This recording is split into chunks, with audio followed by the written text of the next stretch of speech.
At the tail end of seventh grade, my child experienced a traumatic brain injury while playing at recess at school.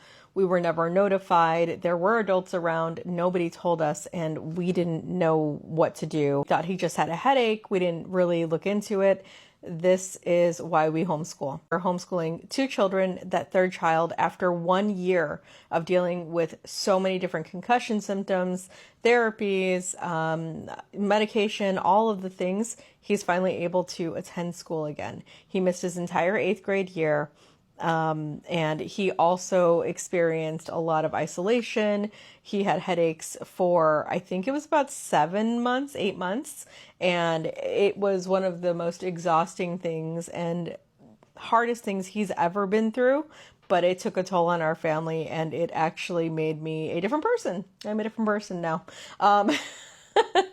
because the things that matter are not the things you think that matter, and I don't have time to waste on people anymore. So with that being said, I've decided to devote my life to doing the things that I like to do anyway. I was already going to do it. It gave us a reason to really lean into homeschool. So this is going to be a really quick video about homeschool, even though we're already a few minutes in. But I want to tell you, like, there are things about homeschool that I am able to do for my family with my kids that just seemed really far easier than when I would send kids to school. I have a lot of anxiety personally, but my kids also have little anxious tummies, and they are a little bit nervous, and one has eczema and allergies and a host of other different like ailments that just kind of, he's on the weaker side in terms of immunity. So we're always kind of waiting for a kid to get sick. We have 3 kids in a public school. Kids are bound to get sick, especially during the flu season. We watch his asthma during the fall season. Whenever a season changes, asthma is going to be crazy. Eczema flares up when it does. The schools are hot, the schools are cold, and there are just all these kids that are sick, and I just don't want to have our children sick all the time. So we made the conscious decision when my child experienced a brain injury to really decide what our future should look like. Should it look like everybody else's, or should it look like what we need it to look like? I got a lot of pushback from a lot of our family members, from a lot of people who were basically anyone who knew us questioned what we were doing. Some people questioned us in a kind way. Some people questioned us in a more judgmental way. I know all the people really just want us to thrive, and they want our kids to be successful, and they have not really seen, I think, what our parenting skills are like outside of theirs. So there were a lot of different people just kind of questioning everything we did. And me and my husband, as long as I felt like he had my back and I had his, made the decision to pull everyone out of school to make my life easier. And I know that sounds really selfish and like, oh, you should man up. No, bitch, I'm not going to man up. I am a parent, and a parent first. And I also need to recharge because I have 3 kids. 3 kids. Oh, you can do better. You can work harder. No, I actually can't. I also have my own medical issues. I have my own mental health issues. If you've watched me for any of the years I've been on here, I talk about how important it is to do what's manageable. What was manageable was pulling our kids out of school so I didn't have to stop everything I was doing every couple of days because a kid was going to be out of school. So we made it work for us. It's not something that everyone can do. I tell my husband, I am glad to be a content creator because when, instead of me buying coffee, I got free coffee. I leaned into a lot of like the TikTok shop stuff, and I worked really hard to keep and maintain the relationships I had with certain vendors, with certain, clients and people that I'd worked with before, because I was ready to take off. So my year, when my child was in 7th grade, was the first year that things were healing up. And I felt like we were really going at it for content. I was really throwing myself into it while still giving myself some like breaks and trying to manage and figure out what life was. And then he got the injury and my life stopped completely. So when that happened, I think I took a moment to kind of just re-navigate our ship, right? Like, we're taking care of our kids. That is the priority, but I no longer could be that content creator I wanted to be. So by pulling back and deciding that I'm going to just devote my life and this season, it's a season, to my kids, to get my kids to be better, to get them to be well, that's what was the thing that worked for us, you know.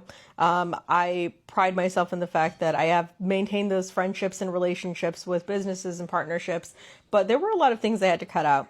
Even up until recently, I cut out a really close friend of mine because she wasn't incredibly supportive. I found her to be a little bit more judgmental than I wanted to be, and I don't have time for people to give me their drama. I don't have that in me anymore. The things that used to prioritize my time and take up all my mental space, I don't have time for it anymore. And the other thing was I left the Southwest Collective. I loved working with the Southwest Collective. They are doing so much in the community that I admire, but there were some things that I just couldn't manage. I couldn't show up for things that I wanted to show up for. There were also some communication style issues that I experienced that I felt like, you know what, this is really not, I can't work at this level. I need, you know, different things than what I was able to do there. So for me, it just made sense to step away and leave the board. With that, it meant that my life could open up. That meant that when my family and my kids needed me, 100% of the time, I'm not thinking about what I'm not doing for these people. It's what I am doing for us. And that changed everything. So with that being said, I'm going to tell you what our homeschool year looked like so you have an idea of what homeschool actually is versus what you think it is. Now, are my kids socially inept? No. I mean, maybe they are a little bit shy and they are a little anxious, and if you will take a few minutes to get them to warm up, if they even will look at you. But it's that thing where I've had the opportunity to teach them to be people again. While they were in school, they had friends and they were cool with everybody, but I found that they were very, it was still disjointed, you know, like it wasn't close friendships for a lot of them. They just kind of had these like superficial friendships and they'd see each other. And I was like, dude, you can do that from the playground. So that's actually what we do. We still make it a point to go to the school every day. We still make it a point to go to the playground every day so that they can interact with all the other little kids. But I also get to feed them the things that I want to feed them inside the house, both figuratively and physically speaking. I get to make real food for them every day. I know it is exhausting to make 3 meals a day because they do not stop eating, but all of their eating habits have shifted. And where my kids would gag and not try certain foods and just kind of stick with like chicken nuggets and pizza and the easy foods with like easy palate, they are now able to eat a variety of foods. They get pissed off. Like my kid was eating avocado yesterday. He was very angry about it, but he ate it. So there are a lot of things that I believe that homeschool was able to help us navigate our family and our life. And while it did feel like the kids were playing a lot more Fortnite than I wanted, it was also the thing that gave me the ability to let my one son rest while he was healing from his brain injury. So a traumatic brain injury, if you've never experienced anything like that, it is not what you think it is in terms of like, I mean, it can be debilitating for some people, and mostly it's just you looking at a person that you used to know and watching them not be the person that they are, and then getting mad at them, but having to hold it together and not blame them for what they're feeling that you can't see. It's not something like a broken leg that's very easy to see. It's a very silent injury, you know, and it was so uncomfortable. Like the things that would bring him joy are the things that could potentially hurt him. So, you know, we let him lead his care a lot of the time, which meant that if he wanted to play video games and he was at a pain level of 5, he can do that as long as the pain level didn't get worse. You know, he was not able to read books. He wasn't able to show up to school on time. And a lot of this stuff sounds silly, like, oh, just push through. No, again, bitch, do not push through. This is not a push through moment. I used my best judgment as a parent and made the decision to keep him home, the decision to let him heal instead of forcing him into school, trying to live up to somebody else's standard and then be let down when he couldn't. So a lot of the time he's in an IB school, it's an interbaccalaureate, so it's a very high level, rigorous curriculum. And he was going to miss most of his classes every single day. And the only thing the school was able to say was, oh, well, we can give him less work. I'm like, I don't want him to have less work. I want him to have the same amount of work. I just need to have more time.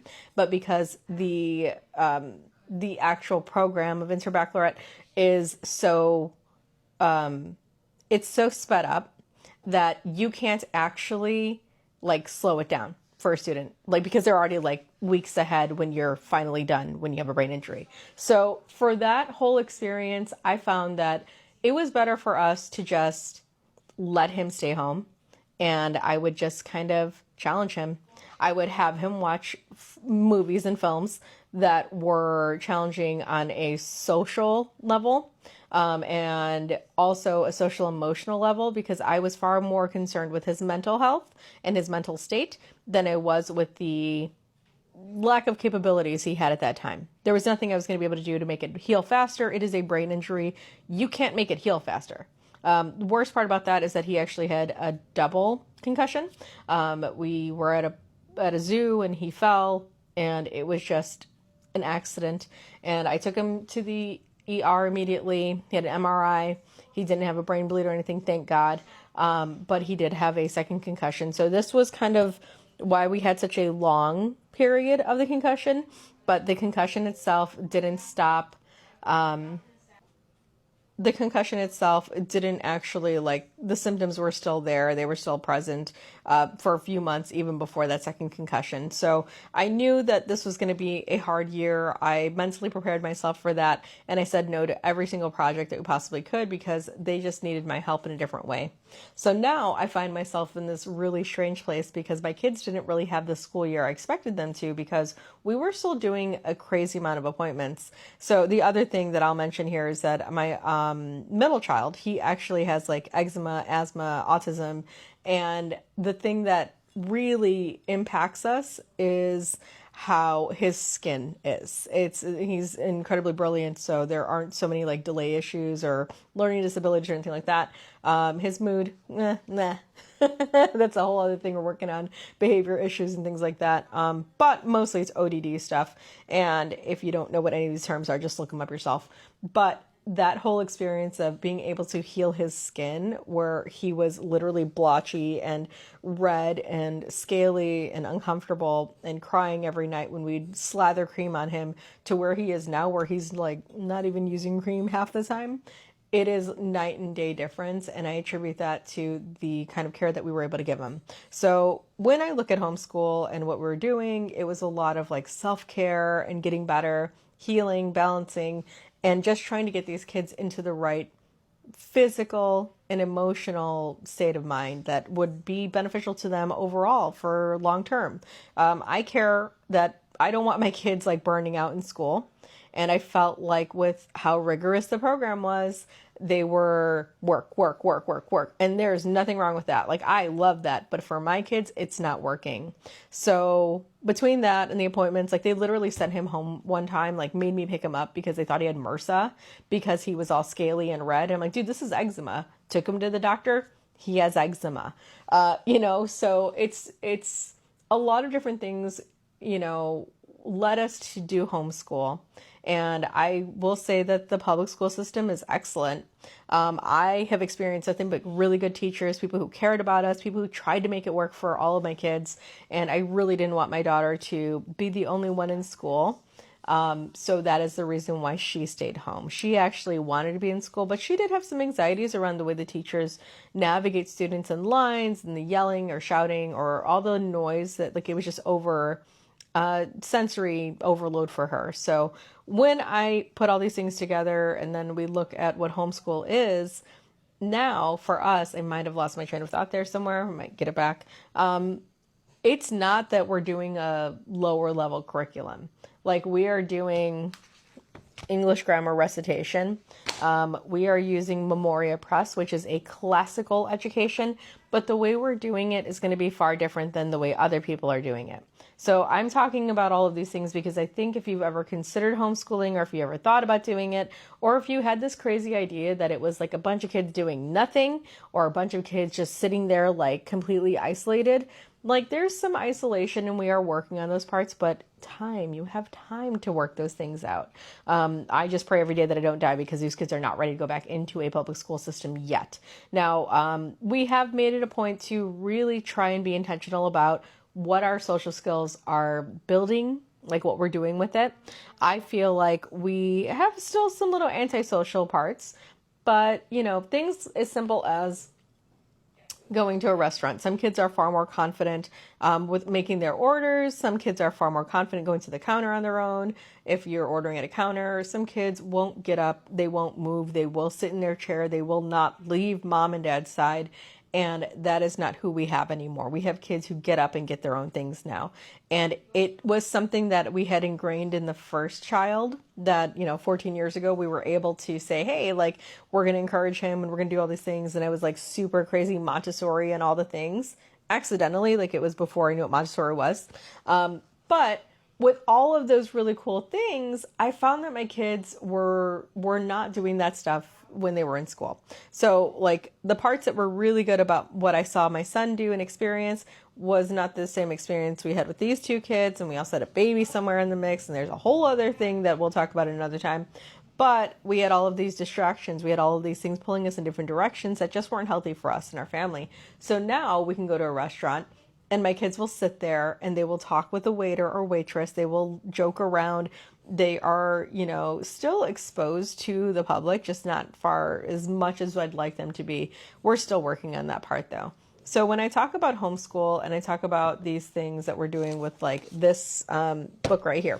So this is really old curriculum that I had from a few years ago. My kids started homeschooling back in 2021, I think 2021, right when the shutdown happened in 2020. Like my kids, one of them went on to e-learning. The other two were really small. So we just did a little bit of homeschool at that time.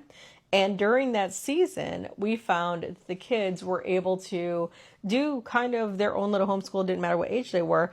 And they were all learning together. So they were learning like Montessori stuff. They were learning together. I had one on e-learning and that was a whole disaster. And that following year, we decided to pull him out completely, get him off of screens completely. And then we would break down and do little like homeschool curriculum stuff. And the cool thing about that was because I had two little kids, I was able to teach the two littles at the same pace and then teach the oldest what he needed to learn on his own. And I actually hired out some of it because I was like, I'm not good at grammar. So the cool thing about what I'm using Memoria Press. One of my girlfriends is the one who told me about it. It gives you an exact, like what you should do every day. And it tells you like week 1, week 2, like Monday through Friday and what you should be doing. Homeschool is not, like some people do it like all in the morning. So like this is like prayer, Bible devotion, memory verse, recitation, calendar, show and tell, poetry, music, alphabet, numbers, literature, craft, character training, and closing prayer. So these things are for a younger group. I'm using it as a base. I also have another skylight calendar that I use, and the kids can go over there, they can look at it, and they can see if we're on track for the day. We also include things like, going for walks, and that are considered like social time or hangout time. Some of it will be going to the park in the afternoon to see the kids that are getting out of school. Like we go right when school lets out, and they get to hang out with whoever's there, which is pretty much what they'd be doing anyway. But with this little guide, I'm able to decide what I actually want to do. So people who want to do all their homeschool stuff in the morning, they do that. But over time, your kids start to do things on their own anyway. So having just a general guide, and, some of my friends like really beat themselves up when they're not doing it exactly how the curriculum outlines.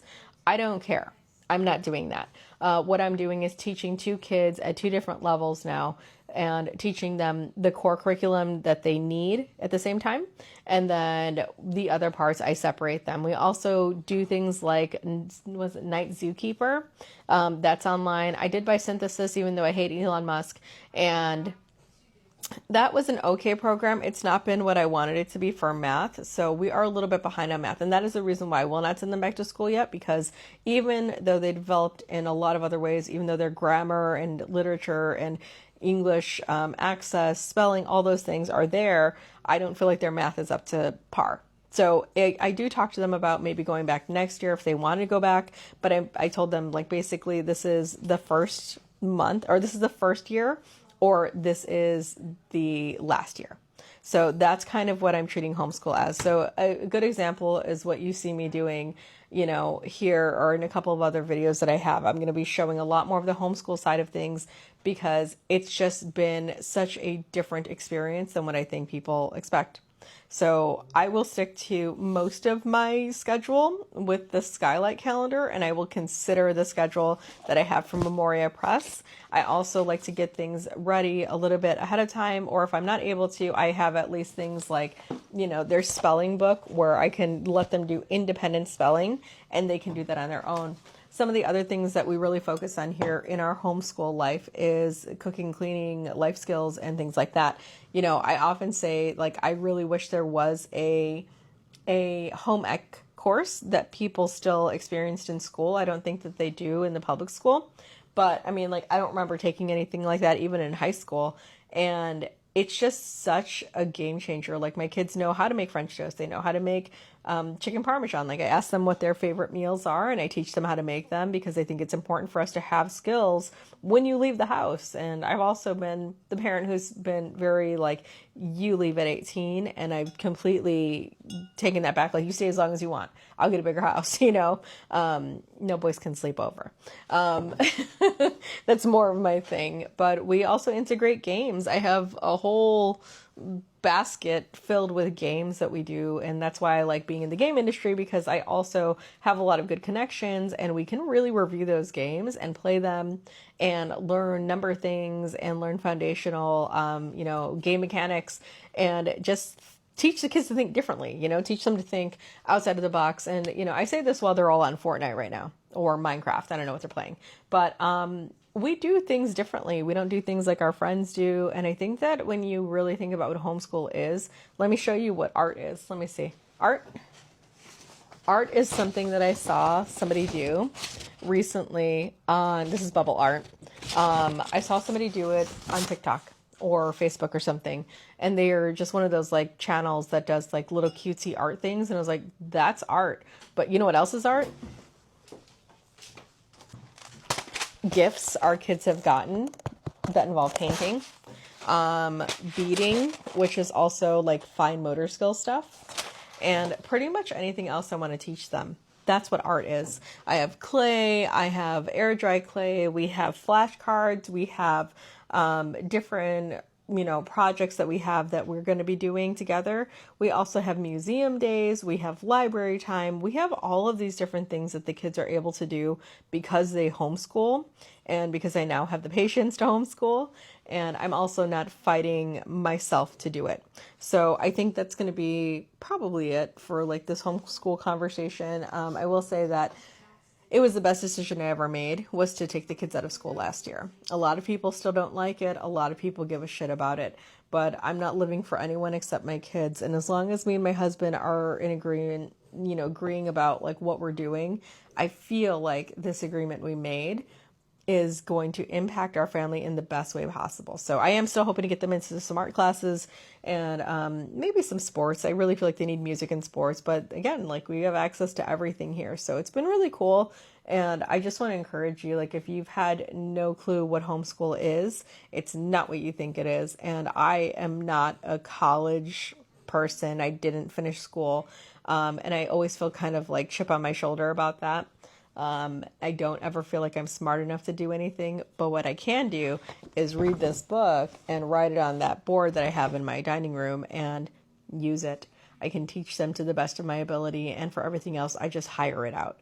So that is my encouragement to you today. Use laptops. Like I have 2 laptops for kids, and they're going to be typing today. They're going to be learning how to do different things, and it just makes me really happy to be able to be in this season of life where the kids are growing, in a way that I get to be part of. And I probably need to feed them again. So that will conclude today's message on homeschooling. But if you guys are like curious about anything, if you guys have any questions, like just drop a comment and let me know. Remember, if you are new here, I talk about doing what's manageable. And for us, this is wild, but this is what's manageable, and it has impacted our life in the best possible way. And I'm loving the fact that I have a child in high school and he can go to a physical high school and he's all healed up, and I'm so happy that I get to be home with the 2 little kids for as long as I can and in this season, and be able to be the mom I want to be and be the parent I want to be, but also be the dope ass content creator I want to be, because these kids are doing all things. Oh, I took them on a content thing the other day, and it was really cool because they got to hold all my stuff and carry stuff, and they earned some money. So it was really cool. You'll see that video soon.